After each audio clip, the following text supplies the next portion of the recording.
ये बात 1980 के दशक की है, जब राजन के मामा जी ने एक निमंत्रण पत्र राजन के हाथ में देकर कहा, लो बेटा राजन, इस निमंत्रण पत्र को तुम मेरे बचपन के दोस्त जो कि मालदा से कुछ किलोमीटर दूर एक छोटे से गांव पपुआ गांव में रहने वाला है, जाकर दे आओ। ठीक है मामा जी, हमें कब निकलना है? एक ट्रेन अभी जाने वाली है जो तुम्हें दोपहर तक मालदा पहुंचा देगी और वहां से एक बस पकड़कर तुम पपुआ गांव के लिए रवाना हो जाना। राजन अपने दोस्त निखिल को साथ लेकर मालदा गांव के लिए रवाना हो गया। ट्रेन में कुछ खराबी होने की वजह से उन्हें मालदा तक पहुंचते हुए रात हो गई।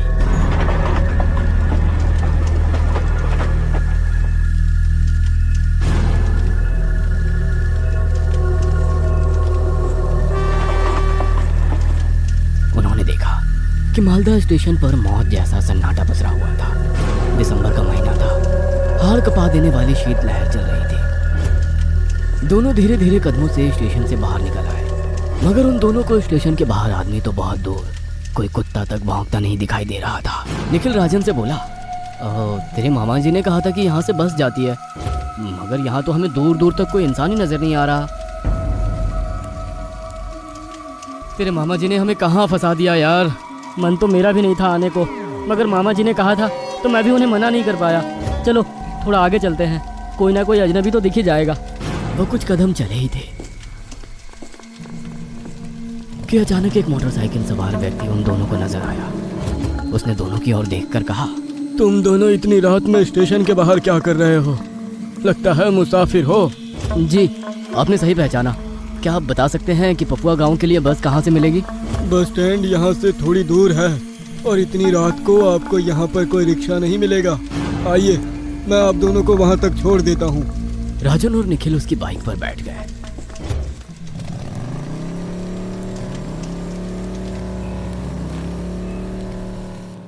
उस व्यक्ति ने मोटरसाइकिल को खेतों की पगडंडियों से ले जाते हुए उन दोनों को एक सुनसान सड़क पर छोड़ दिया और बोला, कुछ ही देर में बस यहाँ आती होगी।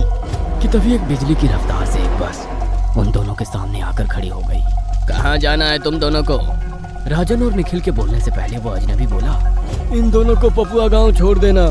इतना कहकर वो अजनबी मोटरसाइकिल स्टार्ट करके राजन और निखिल की नजरों के सामने से ओझल हो गया। राजन और निखिल बस के अंदर एक सीट पर बैठ गए।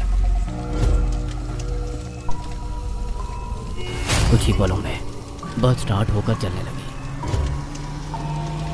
तभी कंडक्टर की आवाज उन दोनों के कानों में टकराई। टिकट ले लो बाबू साहब। राजन ने पैसे निकाल कर दे दिए। वो मोटरसाइकिल वाला आपका कौन था बाबू साहब? कोई नहीं, वो अजनबी था। तो इसका मतलब ये है कि आप एक अजनबी के साथ यहाँ तक बैठकर आए हैं? मैंने अपनी आंखों से खिड़की से देखा था साहब। ये क्या कह रहे हो तुम? सही कह रहा हूँ बाबू साहब, उसका चेहरा ही नहीं था, जैसे हम में से किसी के भी यहाँ चेहरे नहीं हैं। कंडक्टर के बस का बल्ब जल उठा और बस के अंदर का मंजर देखकर राहुल और निखिल के गले से एक भयानक चीख निकली। उन्होंने देखा कि बस की सभी सीटों पर भयानक चेहरे वाले लोग बैठे हुए थे। किसी का सर गायब था तो किसी की आंख गायब थी। तभी राजन और निखिल की नजर कंडक्टर की ओर गई। उन्होंने देखा कंडक्टर की दोनों आंखें फूटी हुई है और उनमें से खून बह रहा था। राजन और निखिल ने चीखते हुए चलती हुई बस की खिड़की से छलांग लगा दी और वो बुरी तरह से भागने लगे। उन्होंने देखा कि बस का अब नामो निशान तक नहीं था। तभी पीछे से उन दोनों के कानों में एक स्त्री की आवाज टकराई।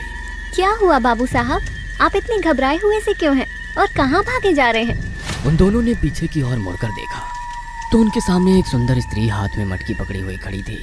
राजन और निखिल ने डरते डरते एक ही सांस में उस स्त्री को सारी घटना बता दी। मेरा नाम चंपा है बाबू साहब, लगता है आप उस भूतिया बस में फंस गए थे। आप कहना क्या चाहती हैं? उस भूतिया बस में जो भी मुसाफिर सवार हो जाता है वो सीधा मौत की वादी में पहुंच जाता है। तुमने अच्छा किया कि खिड़की से छलांग लगा दी, वरना तुम हमेशा उस बस में सफर करते रहते। क्या आप बता सकती हैं कि यहाँ से पपुआ गांव कितनी दूर है? बस थोड़ी ही दूर है, लेकिन आधी रात से ज्यादा वक्त हो गया है। हाड़ कपा देने वाली ठंड भी है। तुम दोनों एक काम करो, रात मेरे घर रुक जाओ, सुबह मैं अपने बच्चे के हाथों तुम्हें पपुआ गांव पहुंचवा दूंगी। राजन, इतनी ठंड में ये औरत आधी रात में मटकी लेकर इस सुनसान सड़क पर क्या कर रही है? निखिल के आहिस्ता बोलने पर भी चंपा ने उसकी बात सुन ली। घबराओ मत, मैं भूत नहीं हूँ। अगर तुम नहीं चाहते तो ठीक है, सुबह तक सर्दी से वैसे ही मर जाओगे। इतना कहकर चंपा वहां से चल दी। राजन और निखिल मजबूरी में उसके पीछे पीछे चलने लगे।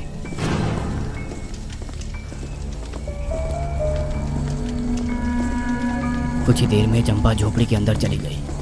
निखिल और राजन भी अंदर चले गए। उन्होंने देखा कि झोपड़ी में एक लालटेन जल रही थी और एक 5 साल का बच्चा बुरी तरह से रो रहा था और एक बूढ़ी औरत चूल्हे पर खाना बना रही थी। निखिल और राजन वहां पर एक तरफ जाकर बैठ गए तो घड़ी रात के 1 बजा रही थी। थकान होने की वजह से उन दोनों की आंख लग गई। काफी देर बाद जब वो सोकर उठे तो उन्होंने देखा कि बच्चा अभी भी रो रहा था और वो बुढ़िया खाना बना रही थी। ये देखकर वो दोनों हैरत में पड़ गए। काफी देर तक वो दोनों वहीं बैठे रहे मगर सामने का मंजर वैसा का वैसा ही था। अचानक दोनों को वहां अजीब लगने लगा। राजन डरते हुए बोला, निखिल, हम दोनों की आंख लग गई थी। हम पता नहीं कितनी देर से सोए और न जाने कितनी देर से यहाँ बैठे हैं, मगर ये बूढ़ी औरत ऐसे ही रोटी बना रही है और ये बच्चा ये वैसे ही रो रहा है और सुबह भी नहीं हो रही। मुझे तो कुछ पहले से ही गड़बड़ लग रही थी और वो औरत चंपा भी यहाँ पर दिखाई नहीं दे रही। वो दोनों तुरंत झोपड़ी से बाहर निकल कर आए।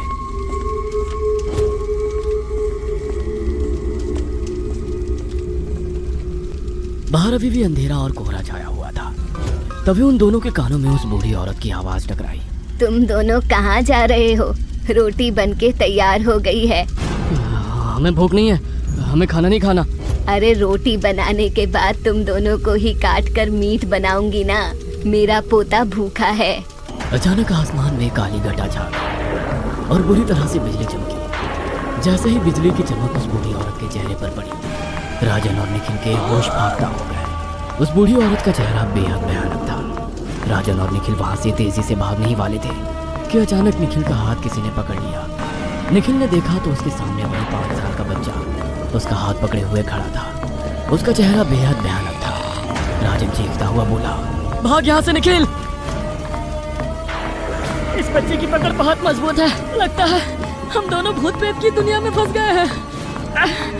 मैं चाहकर भी अपना हाथ नहीं छुड़ा पा रहा हूँ।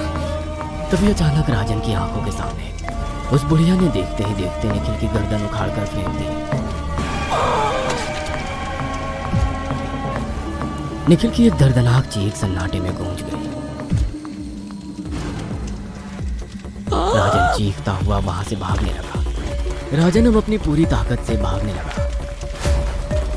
ना जाने कितनी देर भागने के बाद राजन को कुछ रोशनियां नजर आई और उसे एक इंसान दिखाई दिया। बदहवास सी हालत में भागते हुए राजन ने करीब पहुंचकर उसका हाथ थाम लिया और एक चीख राजन की गूंज गई। उस इंसान का हाथ एक हड्डी की शक्ल में राजन के हाथ में था। राजन बेहोश होकर गिर पड़ा। अगली सुबह कुछ लोगों के उठाने पर राजन की आंख खोली। राजन को कुछ गांव के लोग घेरे हुए बैठे थे। राजन ने रोते हुए डरते हुए सारी घटना बताई। उनमें से एक व्यक्ति बोला, कई साल पहले यहाँ से कुछ मील दूर एक गांव बसा करता था, जहाँ पर किसी जमाने में एक भयंकर बीमारी फैली थी और उस गांव के सारे लोग मारे गए थे। वो इलाका आज भी उजड़ा हुआ वीरान पड़ा है और तुमने जिस बस में सफर किया था ना, वो बस भी उसी गांव में हाई वोल्टेज वाले बिजली के तारों के संपर्क में आ गई थी। सारे मुसाफिर जलकर राख हो गए थे। तुम पहले व्यक्ति हो जो जिंदा बच गए। निखिल की लाश पुलिस को उसी वीरान गांव की बस्ती में मिली। राजन आज भी अपने दोस्त निखिल को याद करता है और उस घटना के बारे में सोचकर वह अभी भी अंदर तक सिहर जाता है।